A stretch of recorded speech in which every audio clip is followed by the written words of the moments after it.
swear to God, if I forgot to I mean, record it's that wide-ranging as...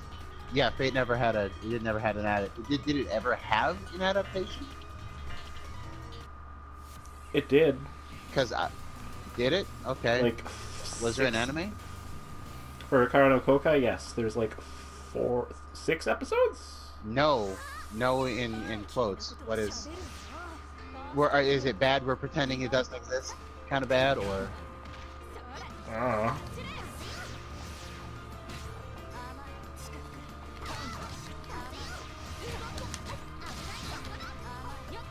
Or is it like apocryphal? I mean, why is it in quotes? Good old Apocrypha. Stuff happened. Well, actually, no. Apocrypha was okay. Oh. It was last Encore that was kind of like, well, a bunch of stuff happened. Not all of it necessarily correlated with each other, but it happened. Yep. Well, I know Fate never had a... it had a single anime. I know Tsukihime had an anime adaptation people didn't like. And that's why we can't have, like, any new, well, Tsukihime anything, because they made a bad deal. Oh, really? What happened there? People who own the rights, licensing rights for the dubbed version, no longer exists. And nobody knows what happened Is with that it. Genion? Yep. Genion. Yep. Friggin' Genion, man. Like, I don't necessarily know a whole lot about the inner workings of Genion, but like,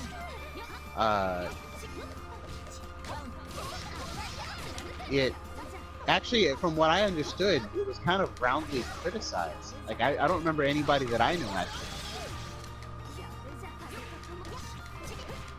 If they saw it, I guess. What are we talking about? The original, original version, original anime of Fate, yeah. The Studio Dean one, I think. Yeah.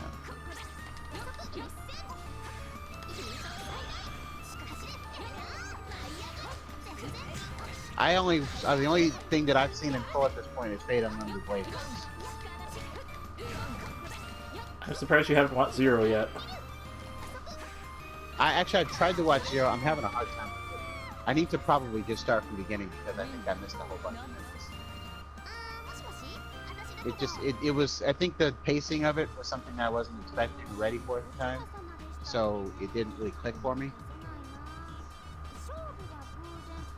But I watched Unlimited Blade Works first. I still have no idea what the hell Rick's talking about. I think you could do Zero or Unlimited Blade Works in either order.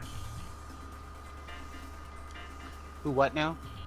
I'm not sure what the hell Rick is talking about when he says you should watch Unlimited Blade Works before Zero. I think it's because it's kind of a good middle point.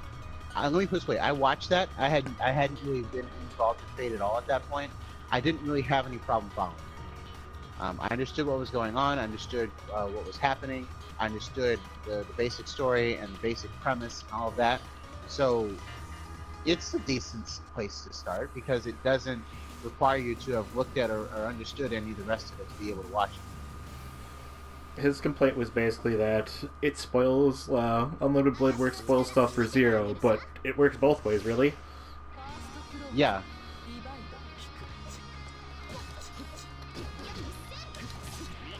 And I'm not necessarily worried about missing things, honestly. I'll probably get that filled in when I go to watch those. Or you could just ask Lyra about it. Yeah. I'd rather experience it myself than have it talk that to me then. Let me tell you about Fate. Yeah, I need to go back. I'm probably going to have to go back and start Zero from the beginning, so that I can actually figure out what the hell I was doing. Also, I kind of need to finish Sympathy, or at least get through the second season before I look at anything else. I still need to started actually... that. Yeah, go ahead. Definitely watch it. That's the main thing I could say. It does have some questionable elements, but it is a decent ground. I was gonna say that I need to watch, Yeah, also, it just ended. Last season just finished airing. I mean, I need to watch the 2 Heaven's Feel movies, too. Oh, yeah.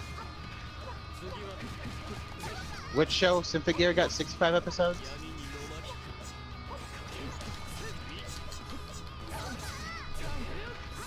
Okay.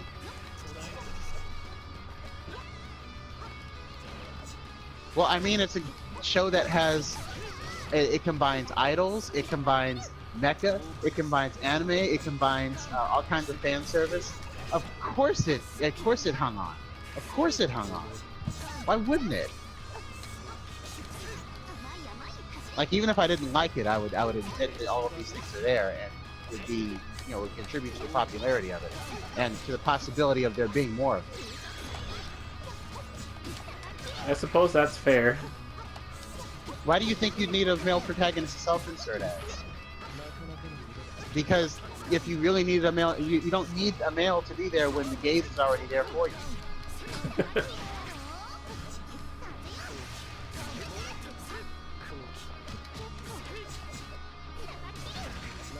That's what you think makes anime popular, and that's what people think makes anime popular.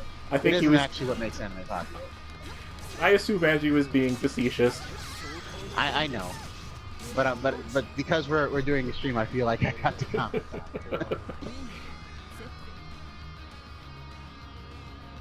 Let's see here. Hell, I still even. You know what? I'm enjoying myself. I think I'm gonna keep with this for a bit longer. I know I can get my ass kicked, but I'm still enjoying it. I don't think I've even watched. Actually, no, I have not watched any of She-Ra yet either. Any of what? Any of the new She-Ra series. Like, at all. Yeah, I'm like so behind on so much of this stuff. Like, there's that I want to watch. There's I started on Demon Hunter, and I really need to get further into that. Kimetsu no Yaiba? Yeah, Kimetsu no Yaiba. Yeah, it's a good show. I like it. Yeah, everybody seems to enjoy it, and it's such a pretty show. I don't know what acronym that is. AOTS. Anime of the... I don't know. Anime of the season. Okay. Yeah, probably. I've basically... nobody that I've seen talk... Basically, nobody will shut up about that. And that's not a bad thing. It definitely seems like it's worth it. I don't even know what Vinland Saga is anyway. Sounds really boring. Because the word saga is involved? No. Vinland? What is... you know... it's self-referential. Historical sin and about Vikings getting revenge. Okay, yeah, I'm a little bit more interested.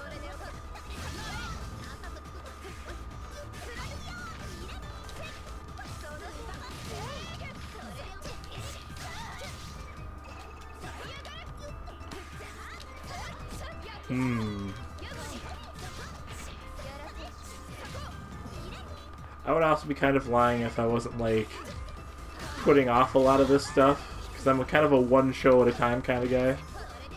Oh yeah, I'm not. I'm definitely not. Well, I kind of am, because sometimes I just only have so much time for it. But I'm not really... I get bored with stuff easy, so I'm gonna frequently jump around.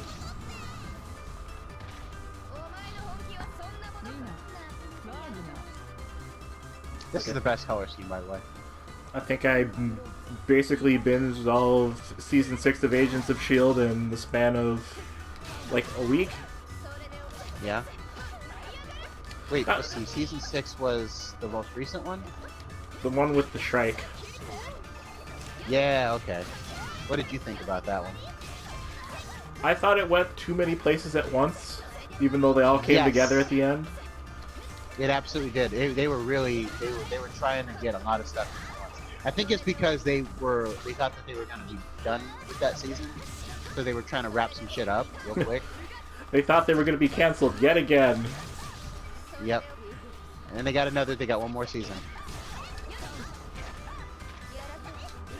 Clark Gregg got it fucking made. I still think my favorite sequence was a part where Simmons and Sky were drunk in the alien bar. Yeah, that was pretty good.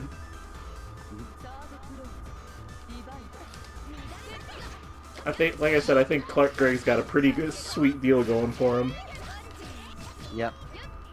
Well, he's got the, what is that guy's name? Brett Dalton or whatever? The guy who played, Ward. Yeah, where he basically played the same, he played a different character every season, essentially. He constantly played a different version of Ward. Even then, and then at one point he wasn't actually playing Ward. And then he got to play... He was Ward, then he was, and I understand we're spoiling this, I'm sorry. He was Ward, then he was the real Ward, then he was... Hive. Then he was Hive, and then he was Digital Ward. The best Ward, I guess, if you want to put it that way. The most idealistic version of him. I mean, I still think they kind of like... They kind of did Ward dirty after a while. I think it was season 3 or 4? What was that? What happened? The one, like, where he's just like, okay, like, everybody just kept shitting on him constantly, non-stop, and then they were surprised when he was like, oh, well, fuck you guys too, then. Yep. I mean, that's just kind of how it works out sometimes. Wow, this guy's got some range, huh? You found the grappler of the game. Well, one of them, anyway. No, he's basically the main grappler of the game. Oh, he even has a 360.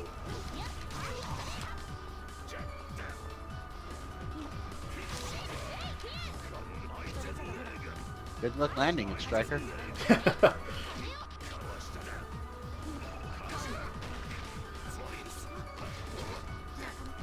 I mean, you don't really have to try too hard. Yeah, considering it's like right there. Oh. Oh. Okay. I mean, one hit for you is like... looks like a villain and isn't. Yeah. One hit for you is like 10 for me. Yep.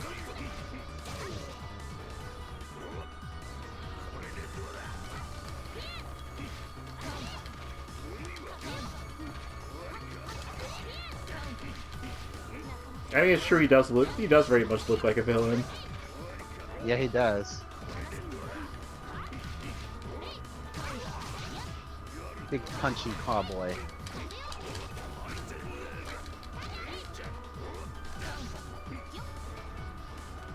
And they're not even his real hands. Of course they're not.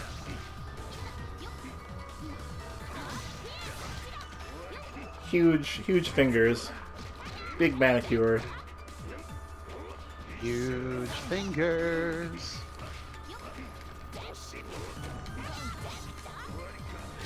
Anything in that sort of, like, rhythm makes me think of Soul Taker more than anything. I don't know, I was thinking James Bond more than that. As in Goldfinger. Oh, I thought we were talking about...